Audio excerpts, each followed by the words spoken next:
En ce moment, on n'arrête pas de parler d'éthique. On a des grands discours de dirigeants et puis des entreprises qui rédigent des chartes éthiques. On a des cabinets conseils spécialisés en éthique et puis des labels éthiques. Et on a même des diplômes de management éthique. Alors franchement, moi tout ça, j'y crois pas trop. Ou du moins, je ne crois pas qu'on ait besoin de tout ça pour savoir si ce qu'on fait est éthique.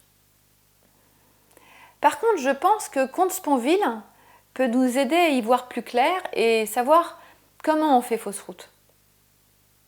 Ce qu'il nous explique, c'est que être éthique, c'est prendre des décisions, c'est agir en fonction de la morale et non pas en fonction de notre intérêt personnel.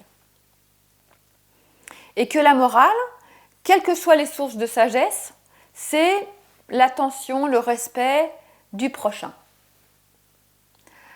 Alors, quand on voit les entreprises écrire partout que l'éthique c'est bon pour le business, que ça fait vendre, que c'est un moyen de gagner des nouvelles parts de marché, ou quand on les voit courir après leur label,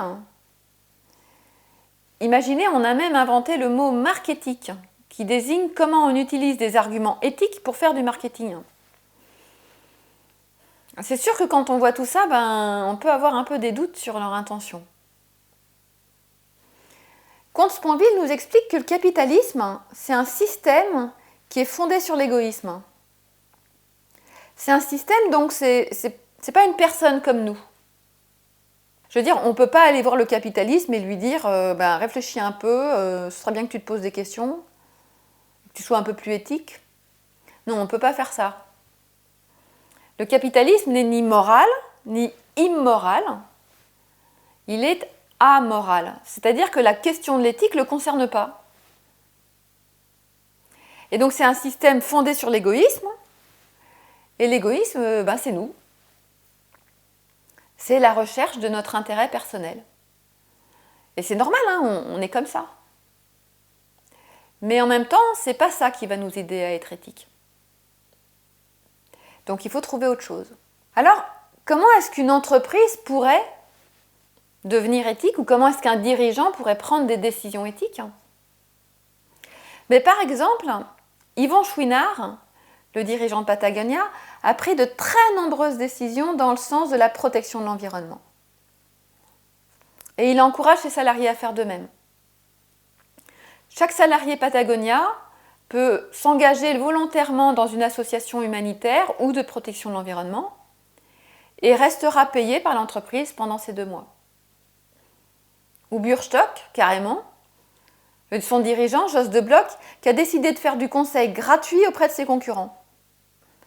Parce que pour lui, ce qui compte par-dessus tout, c'est de prendre soin des personnes qui sont en difficulté et qui ont besoin d'avoir des soins à domicile.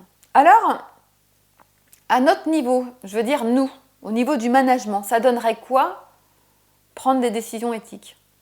Est-ce qu'on oserait? Est-ce qu'on aurait le courage de prendre ce genre de décisions, même si ça ne va pas dans le sens de notre intérêt? C'est pas facile, en fait. C'est pas facile, et en même temps, comme le dit Comte Sponville, critiquer le capitalisme, ça c'est complètement vain, ça sert à rien. Faire du marketing, laisse tomber. Les grands discours non plus. Parce que finalement, la question de l'éthique, elle est tout simplement entre nos mains.